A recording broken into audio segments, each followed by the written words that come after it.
আসসালামু আলাইকুম। অনেরো ইউনিভার্সের পক্ষ থেকে সকলকে শুভেচ্ছা জানাচ্ছি। আজকের পর্বে আমরা শবে বরাতের আমল সম্পর্কে জানব। রাতে ইবাদত করা। হযরত আলা ইবনে হারিস রহমতুল্লাহ আলাইহি থেকে বর্ণিত, হযরত আয়েশা রাদিয়াল্লাহু তাআলা আনহা বলেন, একবার রাসূল সাল্লাল্লাহু আলাইহি ওয়াসাল্লাম নামাজে দাঁড়ান এবং এত দীর্ঘ সিজদা করেন যে আমার ধারণা হয় তিনি হয়তো মৃত্যুবরণ করেছেন। আমি তখন উঠে তার বৃদ্ধাঙ্গুলি নাড়া দিলাম। তখন তার বৃদ্ধাঙ্গুলি নড়ল। যখন তিনি সিজদা থেকে উঠলেন এবং নামাজ শেষ করলেন, তখন আমাকে লক্ষ্য করে বললেন, হে আয়েশা বা ও হুমায়রা, তোমার কি এই আশঙ্কা হয়েছে যে আল্লাহ ও তার রাসূল তোমার হক নষ্ট করবেন? আমি বললাম, তা নয় ইয়া রাসূলুল্লাহ, আপনার দীর্ঘ সিজদা দেখে আমার আশঙ্কা হয়েছিল আপনি মৃত্যুবরণ করেছেন কিনা। নবীজি সাল্লাল্লাহু আলাইহি ওয়াসাল্লাম জিজ্ঞাসা করলেন, তুমি কি জানো এটা কোন রাত?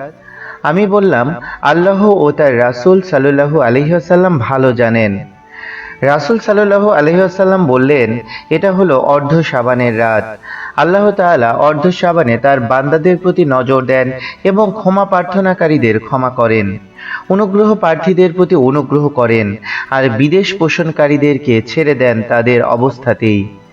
এ হাদিস দ্বারা প্রমাণিত হলো এ রাতে দীর্ঘ নফল নামাজ পড়া উত্তম, যাতে সিজদাও দীর্ঘ হবে। এছাড়াও এ রাতে কুরআন তেলাওয়াত, জিকির আজকার ইত্যাদি আমল করা যায়। পরদিন রোজা রাখা।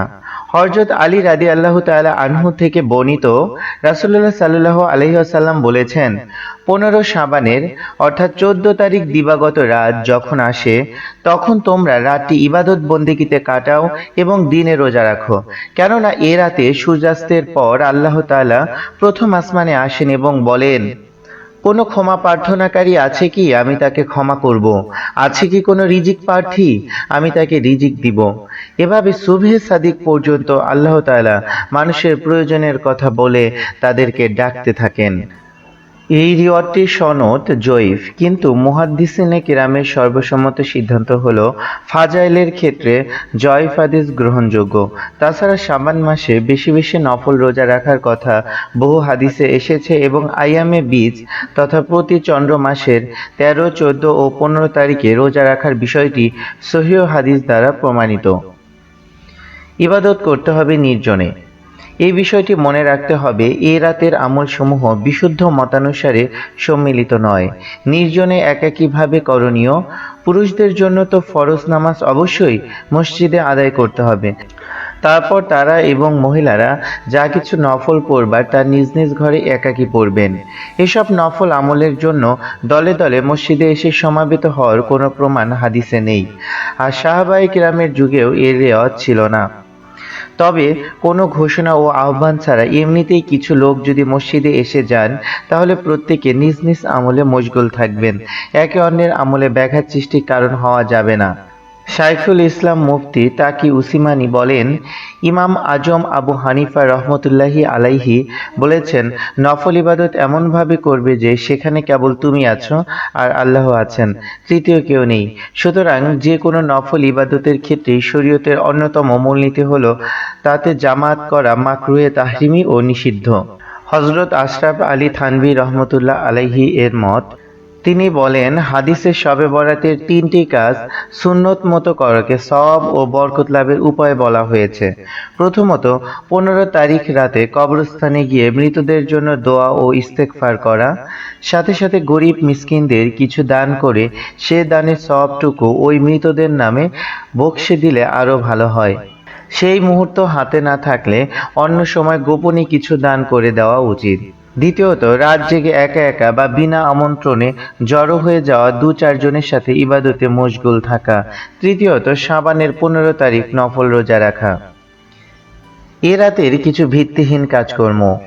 ইসলামে এ রাতের নামাজের বিশেষ কোনো নিয়ম নীতি নির্ধারিত নেই, কিন্তু কেউ কেউ শবে বরাতের জন্য আলাদা পদ্ধতির নামাজ আছে বলে মনে করেন। কিন্তু এ বিশেষ পদ্ধতির নামাজ সম্পর্কে যে রিওয়ায়াতগুলো আছে তার সবই অমূলক ও মওজু। হাদিস শরীফের কোনো কিতাবে এমন রিওয়ায়াতের নাম নিশানা পর্যন্ত নেই। এছাড়া এ রাতে খিচুড়ি বন্টন, হালুয়া রুটি প্রথা, মসজিদ ইত্যাদি আলোকসজ্জা করা ইত্যাদি নাজাইজ ও বিদাত কাজ। এগুলো শয়তানের ধোঁকা। মানুষকে আসল কাজ থেকে বিরত রাখার জন্য শয়তান এসব অযথা কাজকর্মে মানুষকে লাগিয়ে দেয়। এসব থেকে আমাদেরকে দূরে থাকতে হবে।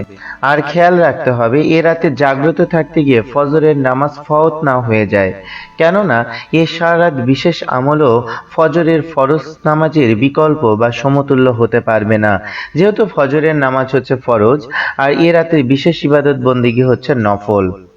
সঠিক নিয়মে এ রাতে আমল করেই কেবল উপরোক্ত ফজিলতের অধিকারী হওয়া যাবে। আর বিশেষ করে সারা জীবনের গুনাহ থেকে তওবা করে এই রাতে আত্মশুদ্ধির প্রত্যয় গ্রহণ করা এবং সেই অনুযায়ী সারা জীবন চলা আমাদের কর্তব্য। আল্লাহ তাআলা আমাদের সকলকে আমল করার তৌফিক দান করুন, আমিন। এই ছিল শবে বরাতের আমল। পরবর্তী ভিডিও দেখার জন্য চ্যানেলটিকে অবশ্যই সাবস্ক্রাইব করবেন এবং আমাদের সাথেই থাকবেন। ধন্যবাদ সবাইকে।